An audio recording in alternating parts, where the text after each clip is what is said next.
We are live. Today is Wednesday, March 23rd. We are back in business, Doug Werth. We go. I'm so happy to see you, man. Yeah, well, it's nice to be seen. Yeah, we were together on Sunday. Yeah. Red Bank Community Center. Right. Great service. I'm glad you liked it. Yeah, I really so enjoyed it. sometimes, I wonder, I'll give a talk and a few people will talk afterwards and have questions and things, but I always wonder, I think anybody does. Yeah. They often wonder, what the people's experiences were and what they thought. So glad you liked it. I think it was a great service. It kind of just reiterated to me that I'm okay. Oh yeah. That I'm not going to hell. That I'm not a bad person. That's good. Because that was the whole idea behind it. Okay. Okay. That's the whole. A lot of us, as we go through life, people.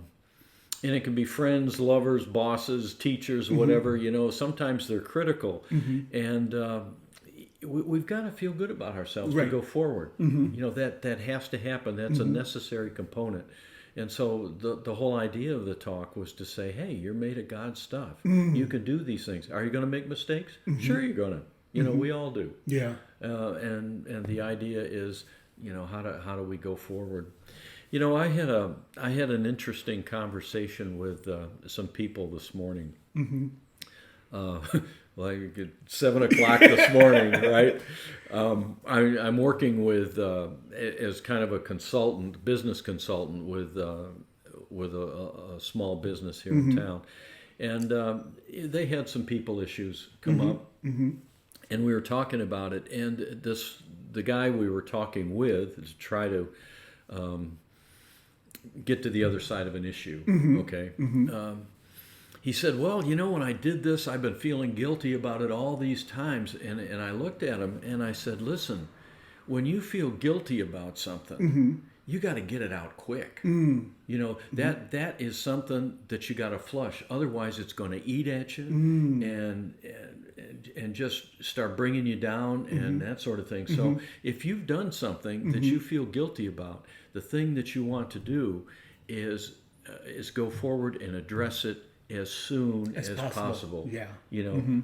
To live it. And then, afterwards I said, well, at the expense of preaching a little bit, the more that you can realize ahead of time the things that you're going to feel guilty about, the more that you can live a guilt-free life, then the more positive energy is going to be there all the time for you. Right. And that's the way that you lead a healthy, fulfilling life.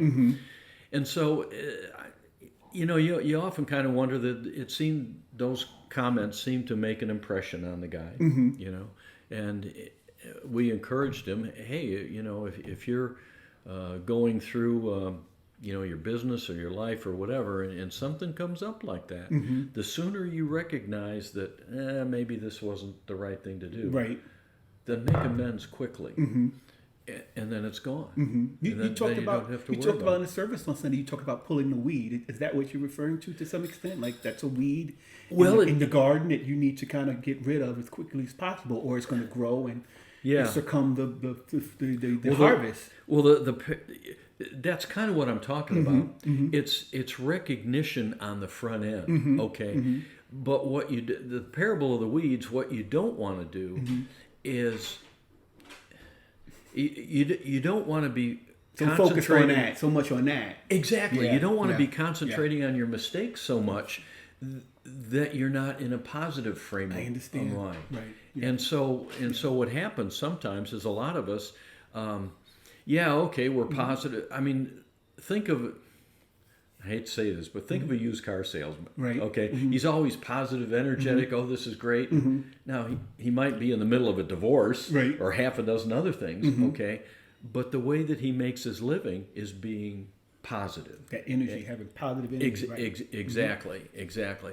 And so the parable of the weeds basically says, keep yourself as positive as possible, and at some point in time, when those things start coming into fruition, you're starting to see the results of positive efforts and positive thoughts. then if you've got some bad habits, make sure you address those too along the way. You know, but don't focus. Don't give them on too it. much attention. Yeah. Yeah, don't focus on them. Yeah. And the idea, I was playing golf with a guy many years ago, and he was always critical of himself. He says, "Oh, I screwed that up, and I can't do this, and blah blah blah blah." And you know, after about the third or fourth hole, that got old quick. You know. And so I made a couple of comments, and I would say, hey, you know, you just made a great shot. Right. You know, you just don't worry about the other stuff. Just make a great shot. And you know what happened? What? We came up to a par 3, and he hit a hole in 1. Wow. Yeah. Wow. So, anyways, the whole idea of the parable of the weeds is focus on what's positive. Yeah. Yeah. You know, and not give too much attention to what's negative. Yeah. Exactly. I mean, address it, but keep it moving. Yeah. Yeah. Yeah. I mean, you also gave the example of the seed and how much potential it has. I thought that was a great example. I mean, you actually brought some a live example into your garden, right? You know, of a I don't know what was it, an acorn? Well, we've got hickory trees and we've got ook trees in the back of our house. We have about 1 acre of land, something like that, and there's a lot of them. So. And unfortunately, we got a lot of squirrels out there too. So I knew what I was going to talk about, and I kind of thought it would be kind of neat to hold up an acorn. And and talk about the potential that it has, and how when you look at it, you don't see. No, you don't. You don't see, even under a microscope, you can't see what it can do. That's right. If it has the right conditions, and I thought that was amazing that you used that as an example. And you also talked about the example you used of the television show you watched, the documentary. Yeah. Yeah, of the 8. Yeah. Yeah, and what's amazing about the documentary is that, you know, here's a trainer literally conversing with a gorilla. Right. You know, now the gorilla can't articulate, you know, vocally, but the gorilla was doing sign language, which was taught from the scientists. Yeah, they were, and so here she is talking with the gorilla. Now the gorilla's not in a cage, you know, it's just sitting there, and it was a female gorilla, and she got talking with him with the gorilla, and the gorilla through sign language. Said that she wanted a baby. Wow. Okay. There's one that I want to show you after this broadcast. Okay. I want to show you one where the gorilla tells the trainer, Yeah. You humans are destroying the planet. Oh, really? Yeah, but go ahead. I was like, I got so emotional. I was like, oh my God, they know. They know. Yeah. Where she said she wanted a baby. She said, well, I want a baby, and the trainer, you know, looked at the gorilla. And if I could remember the gorilla's name, I'd use it, but I don't remember it. But she looked at the gorilla and said, "Well, you know that you need a boyfriend for that, you know." And the gorilla said, "Yes, I know." You know, the gorilla knew all about that. Okay. Right. Wow. And then the next thing is the trainer said, "Well, okay, we'll see if we can find your boyfriend." Right. So. The trainer got a whole bunch of pictures of different male gorillas in other zoos that they could bring in. And one was particularly attractive to the trainer. She thought that this male gorilla would be the person, would be the guy. Okay. And so she showed the pictures to the female gorilla, and the female gorilla did not like that gorilla. She picked another one. I think there was like 3 or 4. Right. They said, well, which one would you like to be the father of your child? Wow, that's amazing, yeah. And the gorilla picked out one, and they had a conversation. And here's what happened in the show. The male gorilla came in, the female got pregnant, but unfortunately lost the baby. Oh, wow. Well, the trainer was also a woman, and was absent for a period of time because she too was pregnant. Okay. And she too lost the child. Wow. And so what happened is when she came back, they were she and the gorilla were talking, and the gorilla said, "Where have you been?" You know, that sort of thing, with sign language. And she said, "Well, you know, I was pregnant and I lost the child." And the gorilla all of a sudden, I mean, body language and everything, you could see the empathy, and the gorilla said the same thing. I understand. You know, I mean, that's incredible. It is incredible. Yeah. Now, and if you take a look at the difference between us and gorillas, and then you take a look at the untapped potential that the scientists say that we have, okay, so much. oh my gosh. Yeah. You know, so when we say, you know, you're a child of God, you can be a magnificent pillar in your life. It's true. It's true. And I think all of us know. It's just something that we have to want. We have to tap into. That's right. Yeah. Yeah. And you talked about that. It's something that's there for us to tap into if we want to. If we want to. Yeah. If you want to go in that direction. Right. Yeah. And I think we've all known people who, some more than others, express that. You know, they seem to be smarter. They seem to be have a better lifestyle. They just seem to have, you know, greater wisdom. And then there's all the rest of us. You know, that sort of thing. So, but the conditions. I mean, you talked about the conditions. The conditions have to be right.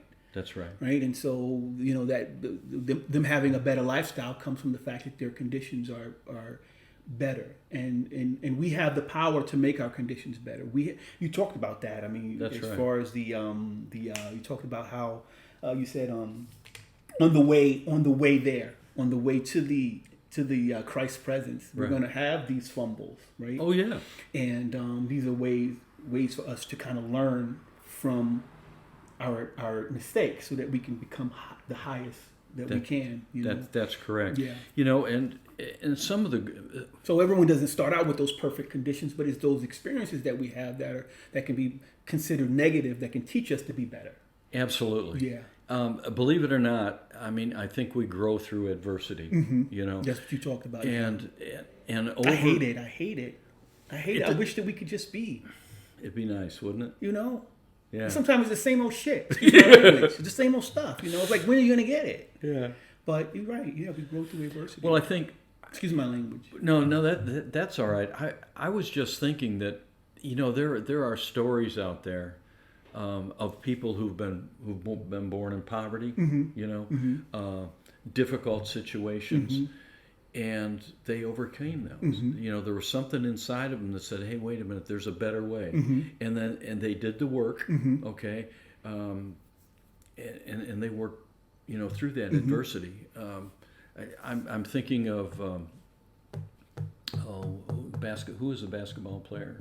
Michael Jordan. His coach in high school told him he went out for you know, basketball, and his coach told him, "You're never going to amount to anything as a basketball player." Yeah. You're talking Michael Jordan. There's so many examples. I mean, you talked about Eleanor Roosevelt and all the rest of them who has, you know, achieved greatness, but have had their own wheat. Yeah.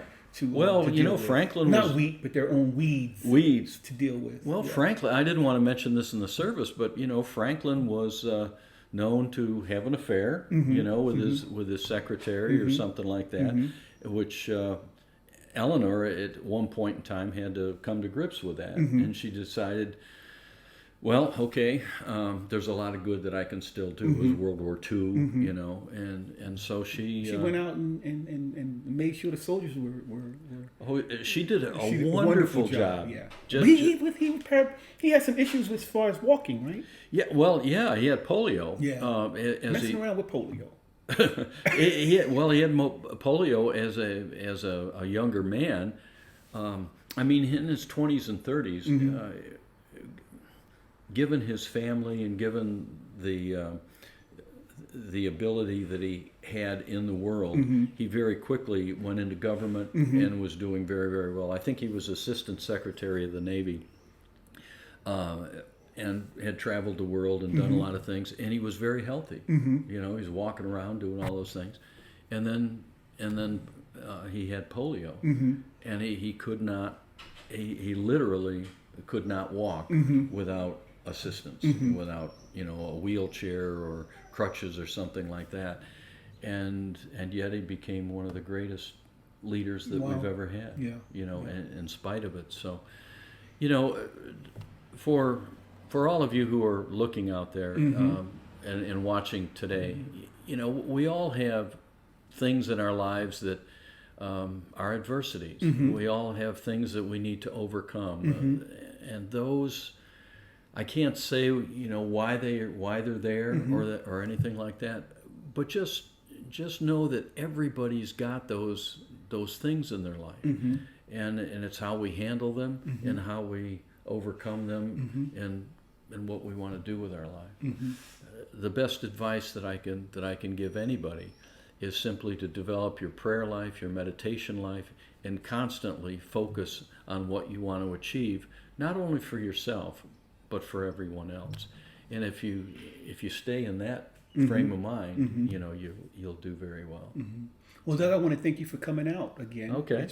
It's already 15 minutes. We're already done. It goes quick. And I want to encourage our viewers to share this broadcast with friends and family that you feel will benefit from this message. Okay. And we'll be back next week, Wednesday. Yep. To do another broadcast, and also we'll be at the Red Bank Community Center this coming Sunday.